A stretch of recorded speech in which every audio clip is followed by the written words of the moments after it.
Hello everyone, कैसे हो आप। आशा करता हूँ सभी अच्छे होंगे और अच्छे से पढ़ाई कर रहे होंगे।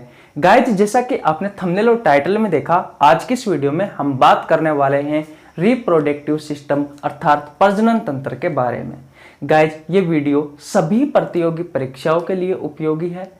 मैं आपको बता दूं, मैं जो चीज आपको पढ़ाने वाला हूं वो सभी बातें आज की इस क्लास में मैं आपको याद करा दूंगा। आपको घर जाकर पढ़ने की जरूरत नहीं है, क्योंकि साथियों मैं प्रत्येक चीज का 2 बार रिवीजन करवाता हूं और साथियों जो पढ़ाता हूं वो बिल्कुल आसान भाषा में पढ़ाता हूं।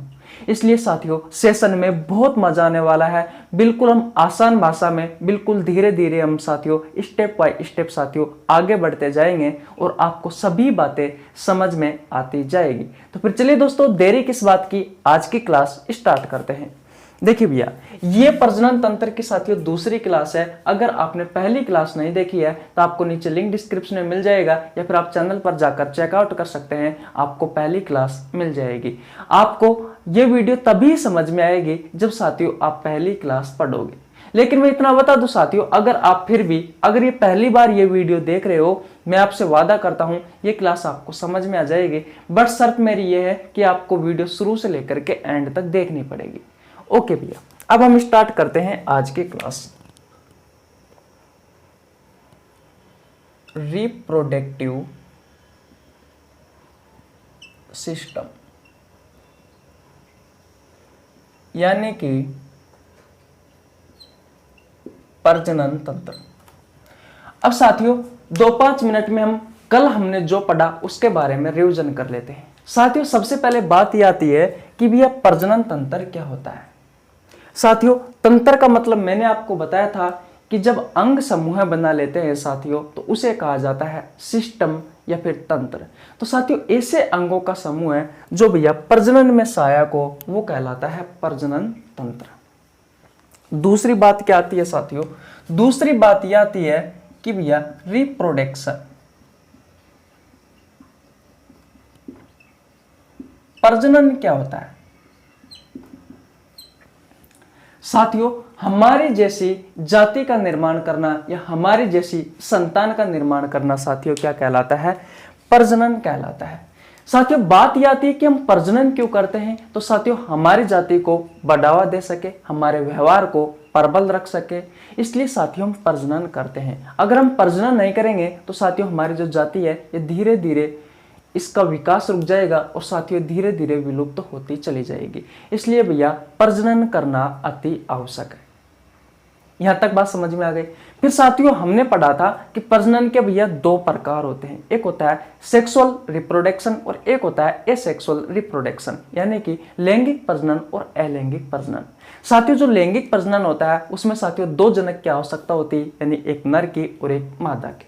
इसमें साथियों जो जनन कोशिकाएं है उनका निर्माण होता है, यानी कि शुक्राणु और अंडाणु का निर्माण होता है। शुक्राणु और अंडाणु आपस में मिलते हैं साथियों और युग्मनज में जाइगोट का निर्माण करते हैं। बात क्लियर है। तो साथियों मनुष्य में, मानव में जो जनन पाया जाता है, जो प्रजनन पाया जाता है, वो कैसा पाया जाता है साथियों, लैंगिक प्रजनन पाया जाता है। ये मैंने आपको कल बताया था। बात क्लियर है। पेड़ पौधों में साथियों लैंगिक भी पाया जाता है और अलैंगिक भी पाया जाता है, और साथियों उसके बारे में हमने बहुत सारी डिटेल में बात की थी, लैंगिक प्रजनन के बारे में और अलैंगिक प्रजनन के बारे में। अगर आपको यह समझ में कम आ रहा है तो प्लीज आपसे रिक्वेस्ट है आप कल की वीडियो देख लीजिए, आपको बहुत कुछ समझ में आने वाला है। अब साथियों बात यह आती है कि भैया इस चैप्टर में हम किसके बारे में पढ़ते हैं, तो भैया मानव के प्रजनन के बारे में पढ़ते हैं। अब भैया मानव में प्रजनन कैसे होता है, बात यह आती है। तो भैया आज के इस क्लास में हम पढ़ने वाले हैं फेज ऑफ रिप्रोडक्शन, यानी कि भैया प्रजनन के चरण, जिसमें आपको समझ में आएगा कि किस तरीके से भैया मानव में प्रजनन होता है। ये बात क्लियर है, तो इसको तो मैं मिटा देता हूं साथियों, और अब हम आगे चलते हैं। आज की क्लास स्टार्ट करेंगे साथियों। मैं हेडिंग लगा लेता हूं भैया, फेज ऑफ रिप्रोडक्शन अर्थात प्रजनन के चरण। देखिए भैया प्रजनन के चरण में हम पहला पढ़ते हैं गेमेटो जेनेसिस। इसे हिंदी में कहा जाता है साथियों युग्मक जनन। अब भैया बात यह आती है कि ये युग्मक जनन क्या होता है। तो देखिए, जेनेसिस का मतलब होता है साथियों फॉर्मेशन, और फॉर्मेशन का मतलब होता है निर्माण करना, यानी कि निर्माण। यहां पर जो गेमेट जो शब्द है साथियों, गेमेटो, ये बना है साथियों गेमेट से, और गेमेट्स क्या है साथियों सेल, यानी कि गेमेट सेल का मतलब होता है जनन कोशिका। तो आपको क्या समझ में आया? मैंने कहा कि गेमेटो का मतलब होता है साथियों गेमेट सेल, और जेनेसिस का मतलब होता है फॉर्मेशन, यानी कि निर्माण करना। तो इसमें किसका निर्माण हो रहा है साथियों? जनन कोशिकाओं का निर्माण हो रहा है। तो मैं लिख सकता हूं कि जनन कोशिकाओं का निर्माण होना, जनन कोशिकाओं का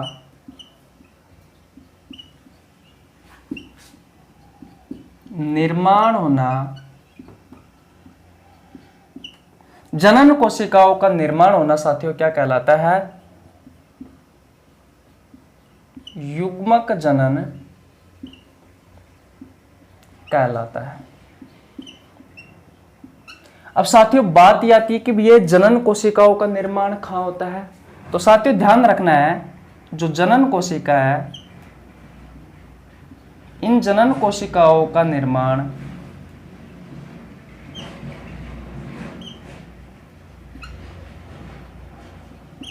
नर व मादा में होता है, नर व मादा में होता है। साथियों नर में तो होता है शुक्राणु का निर्माण, जिसे स्पर्म कहते हो आप, और भैया मादा में होता है अंडाणु का निर्माण, जिसे आप एग या ओवा कहते हो। साथियों शुक्राणु और अंडाणु क्या है साथियों?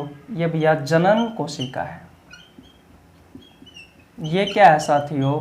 ये भैया जनन कोशिका है। आपको समझ में आया? मैंने आपको प्रजनन के चरण बता रहा हूं, जिसमें से हमारा पहला चरण है साथियों गेमेटोजेनेसिस। जेनेसिस का मतलब होता है फॉर्मेशन, यानी कि निर्माण करना। किसका निर्माण करना साथियों? गेमेट सेल का, यानी कि भैया जनन कोशिकाओं का निर्माण करना क्या कहलाता है? युग्मक जनन कहलाता है।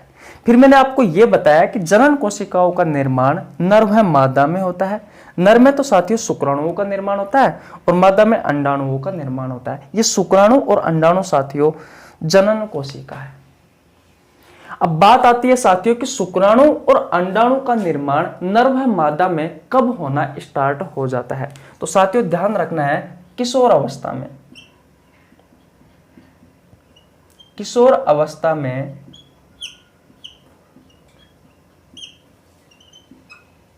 अंडाणु व शुक्राणु का निर्माण होना स्टार्ट हो जाता है।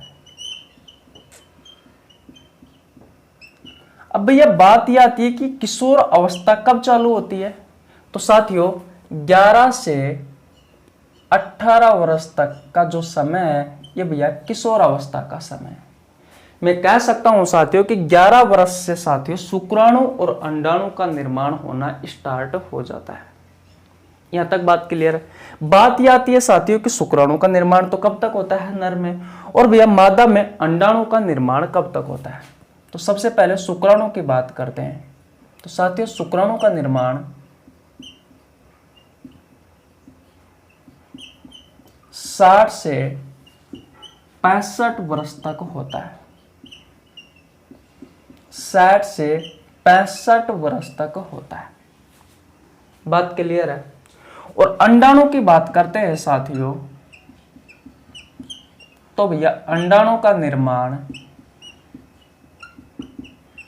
50 से 55 वर्ष तक होता है।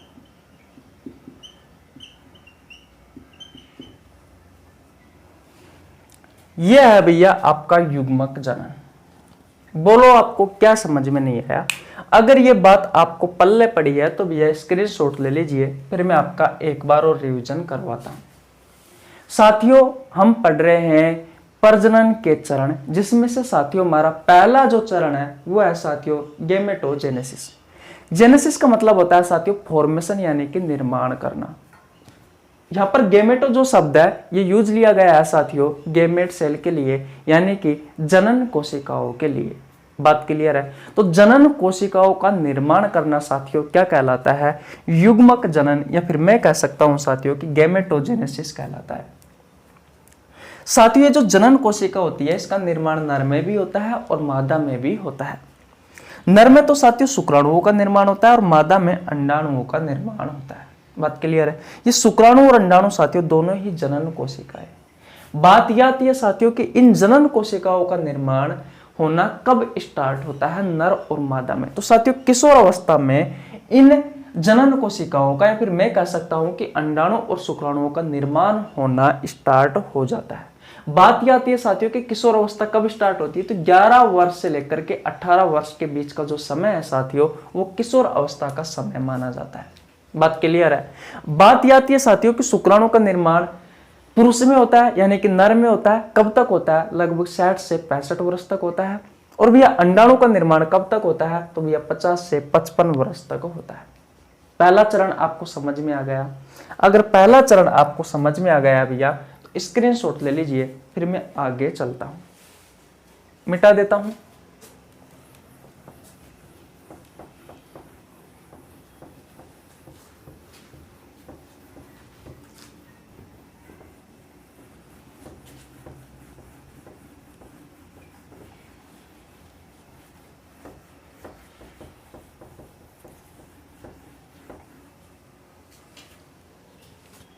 अब देखिए भैया नंबर 2 पर,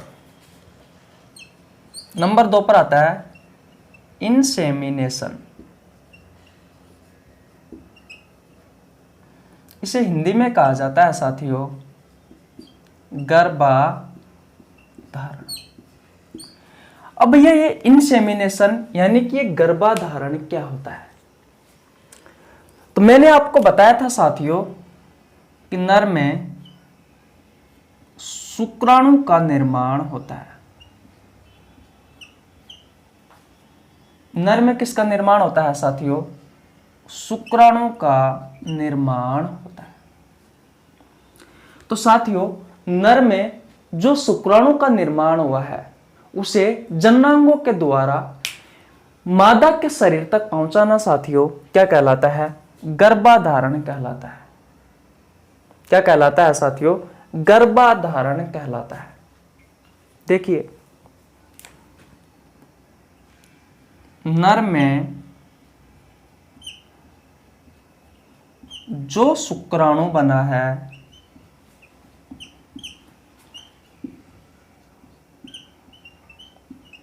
उसे जननांगों के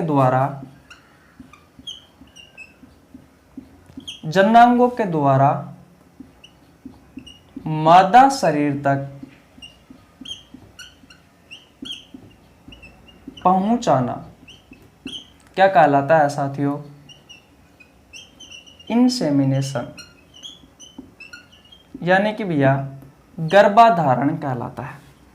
बात क्लियर है भैया? बात यह आती है कि शुक्राणु स्त्री जनन भाग तक कैसे पहुंचता है। तो भैया आपने नाम सुन रखा होगा वीर्य का। ये वीर्य क्या होता है, इसमें क्या क्या होता है साथियों, उसके बारे में भी डिस्कस करेंगे। फिलहाल आपको इतना ध्यान रखना है कि साथियों वीर्य की सहायता से शुक्राणु मादा जनन भाग, या फिर मैं कह सकता हूं कि स्त्री जनन भाग तक पहुंचता है। और ये सारी प्रक्रिया क्या कहलाती है साथियों? इंसेमिनेशन। इंसेमिनेशन कहा जाता है भैया इस प्रक्रिया को। क्या दूसरा चरण आपको समझ में आया? दूसरा चरण सिर्फ इतना है साथियों कि नर में जो शुक्राणु बने हैं उसे भैया मादा शरीर तक पहुंचाया जाता है। किसके द्वारा? जननांगों के द्वारा। कौन लेकर के जाता है साथियों इन शुक्राणुओं को? तो भैया वीर्य की सहायता से ये स्त्री जनन भाग तक पहुंचते हैं। बोलो दूसरा पॉइंट आपको समझ में आया या नहीं आया? बिल्कुल आसान भाषा में पढ़ा रहा हूं साथियों, ये प्रजनन के चरण है। बोलो समझ में आ गया? तो अगर समझ में आ गया है तो स्क्रीनशॉट ले लीजिए या फिर लिख लीजिए साथियों। अब मैं तीसरे चरण की बात करता हूं।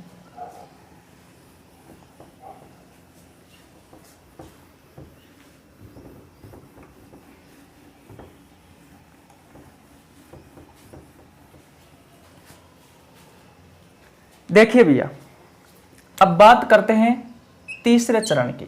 तीसरा चरण है फर्टिलाइजेशन। इसे हिंदी में कहा जाता है साथियों निषेचन। अब बात ये आती है भैया कि निषेचन होता क्या है? तो साथियों यहां से स्टार्ट करता हूं। अंडाणु में शुक्राणु के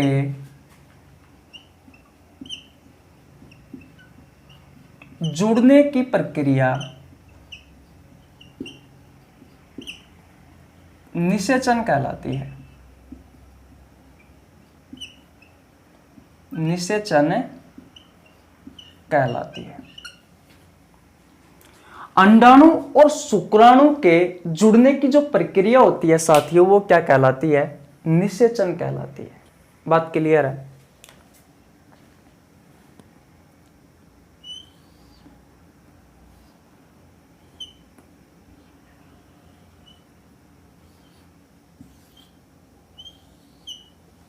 ये क्या है साथियों? यह है स्त्री जनन भाग। मैं आपको बता दूं साथियों, जो निषेचन की प्रक्रिया होती है भैया ये किस में होती है? ये मादा में होती है, महिला में होती है। बात क्लियर है? तो महिला में होगी साथियों तो हम किसके बारे में पढ़ेंगे? स्त्री जनन भाग के बारे में पढ़ेंगे। क्योंकि जननांगों की सहायता से जो शुक्राणु है साथियों वो भैया मादा के शरीर तक पहुंच चुका है। तो भैया इस रास्ते से होता हुआ क्या आएगा? शुक्राणु आएगा। यह है साथियों गर्भाशय की दीवार।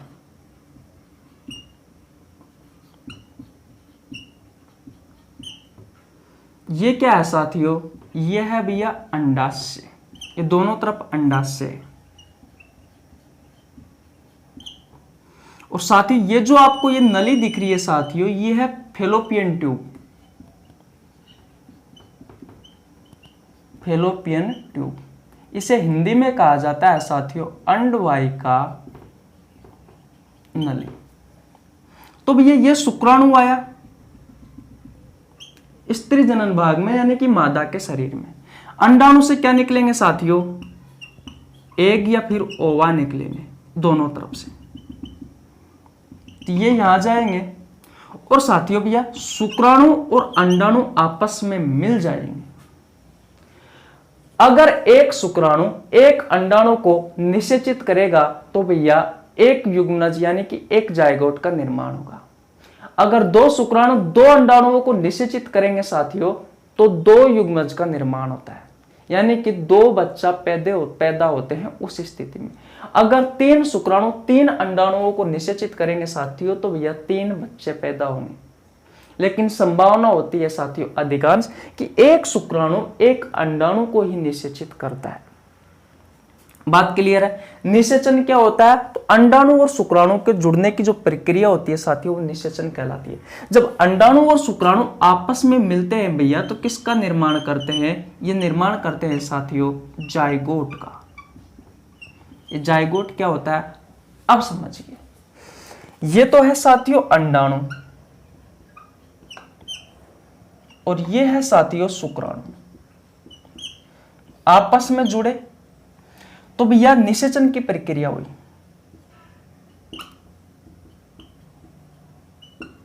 निषेचन की प्रक्रिया हुई, फर्टिलाइजेशन हुआ और किसका निर्माण हुआ साथियों? जायगोट का निर्माण हुआ यानी कि युग्मनज का निर्माण हुआ। अब बात यह आती है साथियों कि युग्मनज क्या है, ये जायगोट क्या है? तो साथियों हमारे शरीर की पहली कोशिका है ये क्या है साथियों? जाइगोट हमारे शरीर की पहली कोशिका है। हमारे शरीर की पहली कोशिका।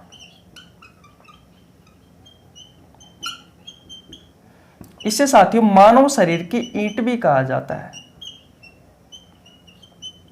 मानव शरीर की ईंट भी कहा जाता है। यह साथियों मानव शरीर की, दिख तो रहा ना आपको? हाँ, मानव शरीर की सबसे छोटी कोशिका है। सबसे छोटी कोशिका है। अब बात आपको समझ में आया? मानव का शरीर का निर्माण किस कोशिका से होता है? तो यह इस जाइगोट कोशिका से होता है। कब होता है? जब साथियों अंडाणु और शुक्राणु आपस में मिलते हैं, तब जाकर के यह निषेचन की विधि द्वारा, निषेचन की प्रक्रिया के द्वारा इस जाइगोट का निर्माण होता है, इस युग्मनज का निर्माण होता है। अगर कोई आपसे क्वेश्चन पूछे कि हमारे शरीर की सबसे छोटी कोशिका कौन सी है, तो यह जाइगोट है। मानव शरीर की ईंट किस कोशिका को कहा गया है? तो यह जाइगोट को कहा गया है। मानव शरीर का निर्माण किस कोशिका से हुआ है? तो यह जाइगोट से हुआ है। अब देखिए, अब आपकी प्रतियोगी परीक्षाओं में कौन सा क्वेश्चन पूछा जाता है वो देखिए। आपकी प्रतियोगी परीक्षाओं में क्वेश्चन पूछा जाता है साथियों कि निषेचन की प्रक्रिया कहां होती है? निषेचन की प्रक्रिया कहां संपन्न होती है? तो पहली बात तो मैंने आपको बता दिया कि भैया मादा में होती है, और मादा में भी कहां साथियों? तो भैया फैलोपियन ट्यूब में। ये साथियों फैलोपियन ट्यूब है। ये अंडवाहिका नली में होती है भैया। कहां होती है? अंडवाहिका नली में होती है। ये क्वेश्चन बहुत ही ज्यादा इंपॉर्टेंट है। तो भैया जाइगोट का निर्माण हो गया फाइनली। ये होता है फर्टिलाइजेशन, निषेचन की प्रक्रिया। बोलो आपको समझ में आया नहीं आया? स्क्रीनशॉट नहीं लिया है तो स्क्रीनशॉट ले लीजिए। बोलो प्रजनन का तीसरा चरण आपको समझ में आया या नहीं आया? बोलो भैया जी, बोलो बोलो बोलो बोलो बोलो। आ गया समझ में? एक बार और रिवीजन करवा देता हूं। फर्टिलाइजेशन, निषेचन क्या होता है साथियों? जब अंडाणु और शुक्राणु आपस में जुड़ते हैं, उस प्रक्रिया को कहा जाता है साथियों फर्टिलाइजेशन, निषेचन। आपके एग्जाम में क्वेश्चन पूछा जाता है कि ये निषेचन की प्रक्रिया कहां होती है? तो मादा में होती है, जैसा कि मैंने आपको बताया। कहां पर होती है मादा में? तो फैलोपियन ट्यूब में होती है, यानी अंडवाहिका नली में होती है। जब साथियों अंडाणु और शुक्राणु आपस में जुड़ते हैं निषेचन की प्रक्रिया के द्वारा, तो जाइगोट का निर्माण होता है। हमारे शरीर की पहली कोशिका है साथियों जाइगोट। मानव शरीर के ईंट भी से ही कहा जाता है। मानव शरीर की सबसे छोटी कोशिका भी यही है। बोलो याद हुआ या नहीं हुआ? अब देखिए भैया, मिटा दूं इसको? अच्छी बात है, आ गया ना समझ में?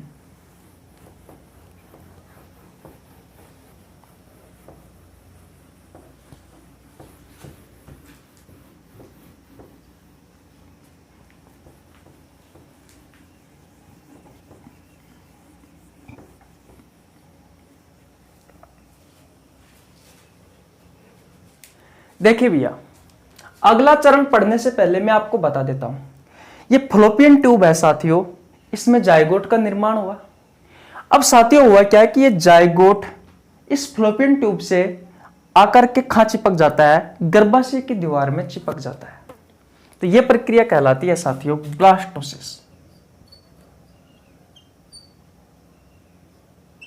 ब्लास्टोसिस। ब्लास्टोसिस में क्या होता है साथियों? जाइगोट गर्भाशय की दीवार से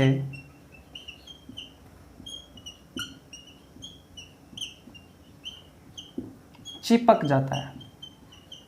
आपसे आपकी प्रतियोगी परीक्षाओं में पूछा जाता है कि भैया ब्लास्टोसिस क्या है? तो ध्यान रखना साथियों, जो जाइगोट होता है वो गर्भाशय की दीवार से आकर के चिपक जाता है।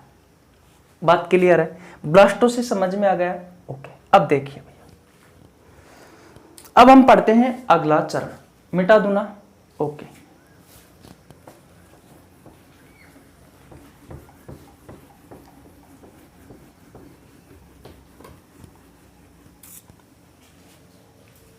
देखिए भैया, नंबर 4 पर बात करते हैं हम इम्प्लेनेशन, यानी कि अंत्योरोपण। अब ये इम्प्लेनेशन ये क्या होता है, ये अंत्योरोपण क्या होता है, ये समझिए। मैंने आपको बताया था कि फैलोपियन ट्यूब में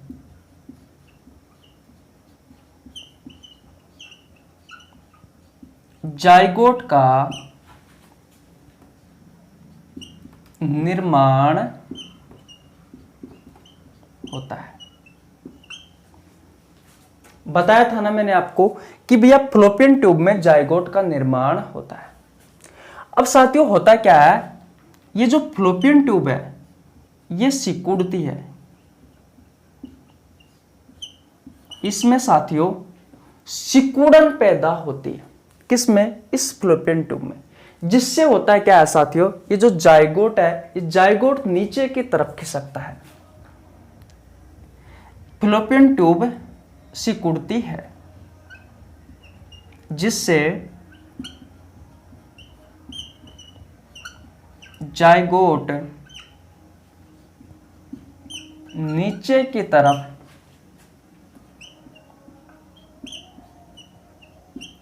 खिसकता है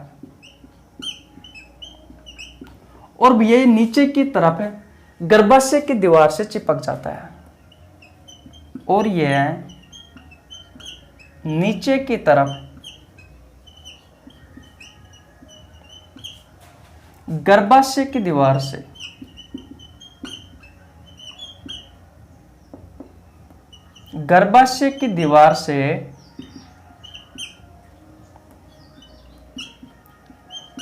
चिपक जाता है। और इस पूरी प्रक्रिया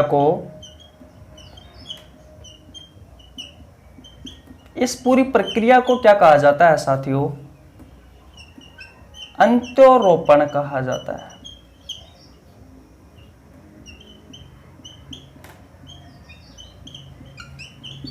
इस पूरी प्रक्रिया को क्या कहा जाता है साथियों? अंत्यारोपण या अंत्योरोपण, या फिर मैं कह सकता हूं इम्प्लेनेशन कहा जाता है।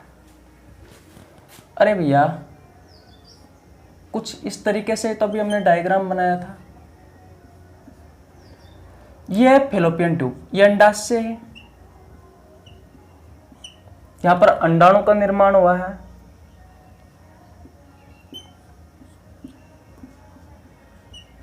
यह गर्भाशय की दीवार है। जो ब्लास्टोसिस की जो प्रक्रिया होती है साथियों सेम यही है, बस इस प्रक्रिया को नाम दे दिया अंत्योरोपण। तो शुक्राणु और अंडाणु यहां पर आपस में जुड़े और जुड़ करके किसका निर्माण किया? जाइगोट का निर्माण किया। अब साथियों ये फैलोपियन ट्यूब है, ये भैया फैलोपियन ट्यूब है। इस फैलोपियन ट्यूब में साथियों सिकुड़न पैदा होती है और सिकुड़न के कारण साथियों ये जो जाइगोट है यहां से खिसक के खा जाता है साथियों, ये यहाँ पे आकर चिपक जाता है, गर्भाशय की दीवार पर आकर चिपक जाता है। और ये सारी प्रक्रिया क्या कहलाती है साथियों? अंत्यारोपण या फिर इम्प्लेनेशन कहलाती है। बोलो चौथा चरण आपको समझ में आया या नहीं आया? अगर आ गया है साथियों तो स्क्रीनशॉट ले लीजिए भैया, और अब हम आगे चलते हैं। ले लिया स्क्रीनशॉट? ओके भैया।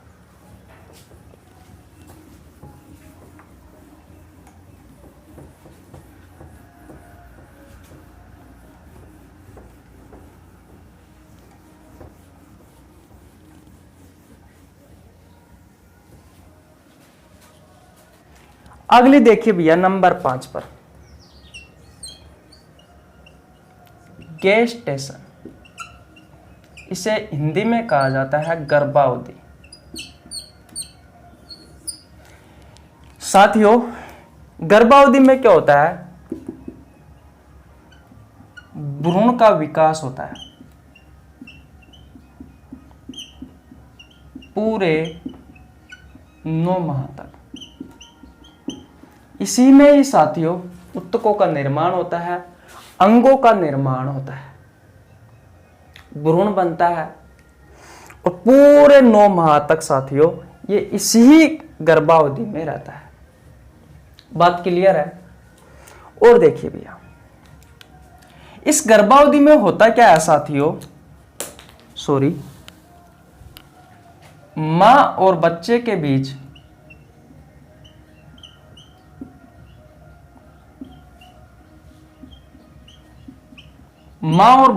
बीच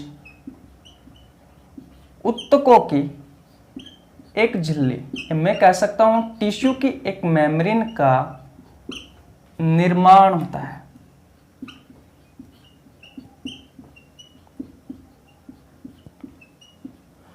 और इस ऊतकों की झिल्ली या फिर इस टिश्यू की जो मेम्ब्रेन है, इसे क्या कहा जाता है साथियों? इसे कहा गया है भैया प्लेसेंटा। इसे कहा गया है साथियों प्लेसेंटा। इसे हिंदी में कहा जाता है भैया गर्भनाल। इसे हिंदी में कहा जाता है साथियों गर्भनाल।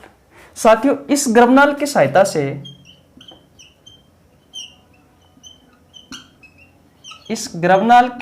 से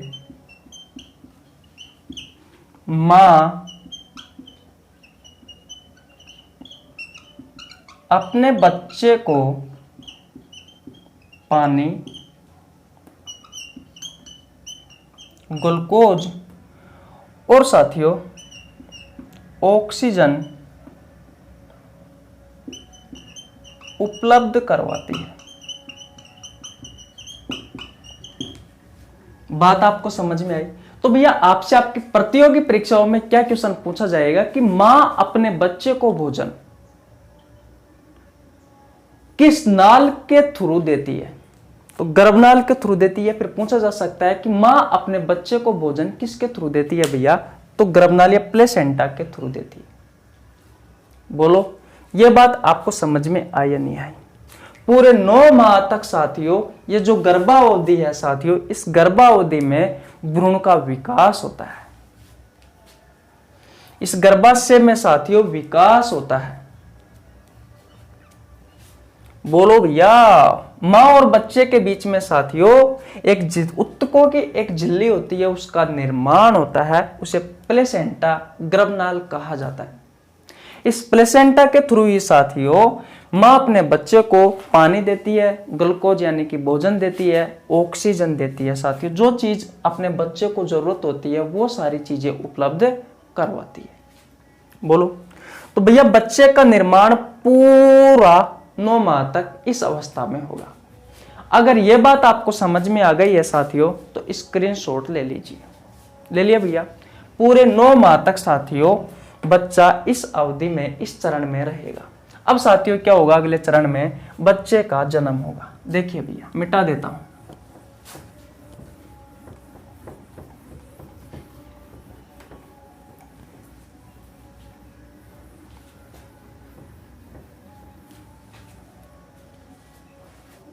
देखिए भैया, नंबर 6 पर आता है परच्यूरेशन। इसमें क्या होता है साथियों? इसमें जो बच्चा होता है साथियों, वो बच्चा भैया जन्म लेगा। और साथियों जो गर्भनाल होती है, उस गर्भनाल को काट दिया जाता है इस चरण में। बोलो साथियों, ये आपको 6 चरण समझ में आए या नहीं आए? यह है साथियों प्रजनन का चरण। इस तरीके से साथियों प्रजनन होता है मानव में। और साथियों हमारे सिलेबस में मानव के बारे में है, इसलिए साथियों मानव के बारे में ही पढ़ते हैं, मानव के प्रजनन के बारे में पढ़ते हैं, मानव के रिप्रोडक्शन के बारे में पढ़ते हैं। तो आपको साथियों थोड़ा थोड़ा बेसिक तो समझ में आ गया होगा कि भैया मानव में किस तरीके से प्रजनन होता है।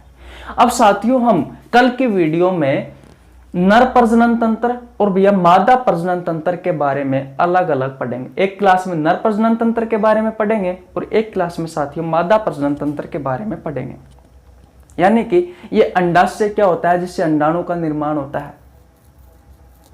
ये शुक्राणु साथियों क्या होता है, इसका निर्माण कहां से होता है, कौन करता है इसका निर्माण, ये सारी बातें साथियों हम अलग अलग पढ़ने वाले हैं। बहुत डिटेल में बहुत सारी बातें बताऊंगा, ये तो मैंने आपको एक एक एग्जाम्पल दिए हैं सिर्फ। तो बताओ ये प्रजनन के चरण आपको समझ में आए नहीं आए? एक बार और समझा देता हूं साथियों शॉर्ट फॉर्म। प्रजनन का चरण क्या है साथियों? मैंने आपको बताया था कि नर में तो शुक्राणु का निर्माण होता है और भैया इस मादा में अंडाणु का निर्माण होता है। फिर साथियों नर में जो शुक्राणु हुआ है वो अंडाणु तक पहुंचता है, यानी कि स्त्री के शरीर तक पहुंचता है जननांगों की सहायता से। कौन लेकर के जाता है? वीर्य लेकर के जाता है। उसके बाद में साथियों शुक्राणु और अंडाणु आपस में जुड़ते हैं, उस प्रक्रिया को कहा जाता है निषेचन की प्रक्रिया। इससे युग्मनज जाइगोट का निर्माण होता है। ये युग्मनज और जाइगोट क्या है साथियों? मानव शरीर की सबसे छोटी कोशिका या फिर मानव शरीर का जो निर्माण हुआ है जिस कोशिका से, वह कोशिका इसे मानव शरीर की ईंट भी कहा जाता है। बात क्लियर है? फिर साथियों ये युग्मनज होता क्या है? युग्मनज का निर्माण कहां होता है? तो भैया फैलोपियन ट्यूब में होता है। फिर साथियों फैलोपियन ट्यूब है, ये अंडवाहिका नली है, ये सिकुड़ेगी और सिकुड़ने से क्या होता है साथियों? जाइगोट गर्भाशय की दीवार पर आकर चिपक जाता है। इसे ब्लास्टोसिस कहा था हमने। फिर साथियों अंतरोपण की प्रक्रिया भी यही होती है, ये सारी प्रक्रिया जो ब्लास्टोसिस की थी। उसके बाद में साथियों गर्भावधि में भाई साहब 9 माह तक इस बच्चे का विकास होता है। इसमें उत्तकों का निर्माण होता है, अंगों का निर्माण होता है। माँ और बच्चे के बीच में साथियों प्लेसेंटा यानी कि गर्भनाल का निर्माण होता है, जिसकी सहायता से माँ अपने बच्चे को साथियों भोजन उपलब्ध करवाती है। भोजन हो गया, ग्लूकोज, ऑक्सीजन, पानी, ये सारी चीजें उपलब्ध करवाती है। और लास्ट में साथियों जन्म हो जाता है और गर्भनाल को काट लिया जाता है। यही तो है साथियों प्रजनन, और है क्या मानव में? यही तो होता है। बस बात इतनी सी कि हमने आपको डिटेल में पढ़ाया है। तो आशा करता हूं साथियों ये सारी चीजें आपको बहुत अच्छे से समझ में आ गई होगी। तो आज हम यहीं तक रखते हैं। कैसी लगी आपको वीडियो? अगर वीडियो अच्छी लगी हो तो वीडियो को लाइक कर देना, चैनल पर नया तो चैनल को सब्सक्राइब कर लेना, बेल आइकन को प्रेस कर लेना, जिससे आपके पास हमारी वीडियो का नोटिफिकेशन टाइम टू टाइम पहुंच सके। मिलते हैं नेक्स्ट वीडियो में, तब तक के लिए जय हिंद, जय भारत। कल हम साथियों नर प्रजनन तंत्र के बारे में डिटेल में पढ़ने वाले हैं। Bye bye.